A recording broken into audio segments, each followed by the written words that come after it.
মাধ্যমিক 2024 ভূগোল পঞ্চম অধ্যায় মান 2-এর কী কী প্রশ্ন আসবে দেখে নাও। ছিটমহল কি?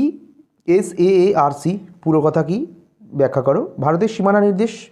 দুন কি? কারওয়া কি? ভাবর কি? মালনাদ ময়দান কি? কয়াল কি? ডেকান ট্র্যাপ কি? অক্সাই চীন, অল ডুয়ার্স চিল্কা। এগুলো সবকটির ব্যাখ্যা পড়ে নেবে। 2 মানের এগুলো আসবে।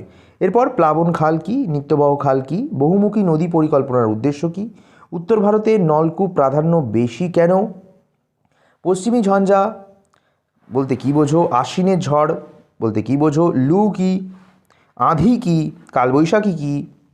মৌসুমি বিস্ফোরণ কি? ঝুম চাষ কি? বধভূমি কি বা ব্যাডল্যান্ড? রেগুর মৃত্তিকা কি? এগুলো কিন্তু মান 2 থেকে ভারত থেকে প্রশ্নগুলো পড়ে নেবে। এরপর সামাজিক বনসৃজনের উদ্দেশ্য।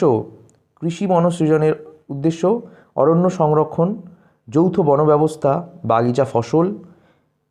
অর্থকারী ফসল বলতে কী বোঝো? জায়িদ শস্য বলতে কী বোঝো? শস্যাবর্তন কৃষি বলতে কী বোঝো? সেল কি? পুরো কথা কি? অনুসারী শিল্প কাকে বলে? তথ্য প্রযুক্তি শিল্প বলতে কী বোঝো? দ্রব্যসূচক কাকে বলে?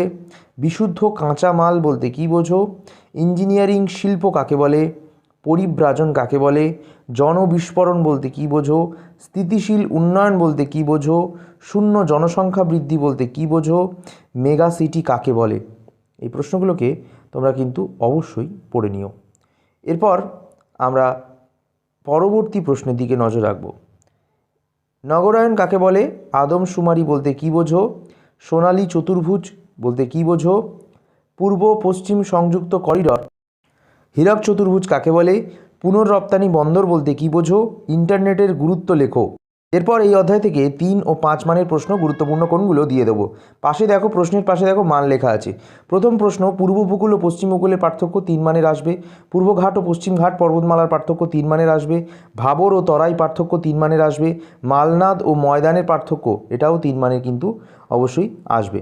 এরপর আমরা পরবর্তী প্রশ্নে চলে যাব। 5 নম্বর, পশ্চিম হিমালয়ের ভূপ্রকৃতি ব্যাখ্যা করো, এটা 5 মানের আসবে।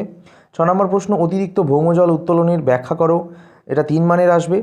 7 নম্বর প্রশ্ন, বৃষ্টির জল সংরক্ষণে তামিলনাড়ুর ভূমিকা, এটা 3 মানের আসবে। 8 নম্বর প্রশ্ন, জল সংরক্ষণের উদ্দেশ্য, এটাও 3 মানের, অবশ্যই পড়ে নিও, এটাও আসবে। এরপর 9 নম্বর প্রশ্ন, করমণ্ডল উপকূলে বছরে দুবার বৃষ্টিপাত হয় কেন? 3 মানের আসবে। 10 নম্বর প্রশ্ন, ভারতের শীতকালে শুষ্ক কেন? 3 মানের আসবে। 11 নম্বর প্রশ্ন, মৌসুমি বায়ুর ওপর জেট বায়ুর যে প্রভাব রয়েছে তা ব্যাখ্যা করো, 3 মানের আসবে। 12 নম্বর প্রশ্ন, ভারতের জলবায়ু নিয়ন্ত্রণে হিমালয় পর্বতের প্রভাব কি? এই প্রশ্নটাও কিন্তু তোমাদের 3 মানের অবশ্যই আসবে, পড়ে নিও। এরপর আমরা পরবর্তী প্রশ্নে চলে যাব। 13 নম্বর প্রশ্ন হচ্ছে ভারতের জলবায়ুতে মৌসুমি বায়ুর প্রভাব, এটা কিন্তু 5 মানের আসবে। 14 নম্বর প্রশ্ন, ভাঙর ও খাদারের মধ্যে পার্থক্য, 3 মানের আসবে। মাটি সংরক্ষণের উপায়, এটাও 3 মানের আসবে। ভারতে মাটি শ্রেণীবিভাগ করে 2টি বিবরণ দাও, এটা 5 নম্বরের আসবে।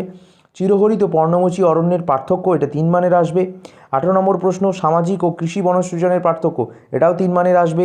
19 নম্বর প্রশ্ন, ম্যানগ্রোভ উদ্ভিদের বৈশিষ্ট্য, এটাও কিন্তু 3 মানের আসবে। পরবর্তী প্রশ্ন 20 নম্বর, ভারতের স্বাভাবিক উদ্ভিদের শ্রেণীবিভাগ করে যে কোনো 2টি বর্ণনা করো, এটা 5 মানের আসবে। 21 নম্বর প্রশ্ন, পার্থক্য লেখো খারিফ শস্য ও রবি শস্যের, এটা 3 মানের আসবে। 22 নম্বর প্রশ্ন, পাঞ্জাব ও হরিয়ানায় কৃষি সমৃদ্ধি 2টি কারণ লেখো, 3 মানের এই প্রশ্ন কিন্তু অবশ্যই আসবে। আচ্ছা, এরপর আমরা পরবর্তী প্রশ্নের দিকে নজর রাখবো, যেটা 23 নম্বর প্রশ্ন। সেটা হলো ভারতে ইঞ্জিনিয়ারিং শিল্পের উন্নতির কারণ লেখো, এটাও 3 নম্বরের আসবে। পূর্ব ভারতে লৌহ ইস্পাত শিল্প গড়ে ওঠার কারণ কি? এটা 5 মানের আসবে ভারত থেকে। 25 নম্বর প্রশ্ন হচ্ছে জনসংখ্যা বৃদ্ধির সমস্যা লেখো, 5 মানের প্রশ্ন এটা আসবে। 26 নম্বর ও সর্বশেষ প্রশ্ন হচ্ছে পরিবহনের গুরুত্ব লেখো। তো সকলকে বলবো লাইক করো, শেয়ার করো, সাবস্ক্রাইব করো শুভ ক্লাস স্টাডি ইউটিউব চ্যানেল। তোমরা সকলে একটু বেশি বেশি করে সাপোর্ট করো বন্ধুরা।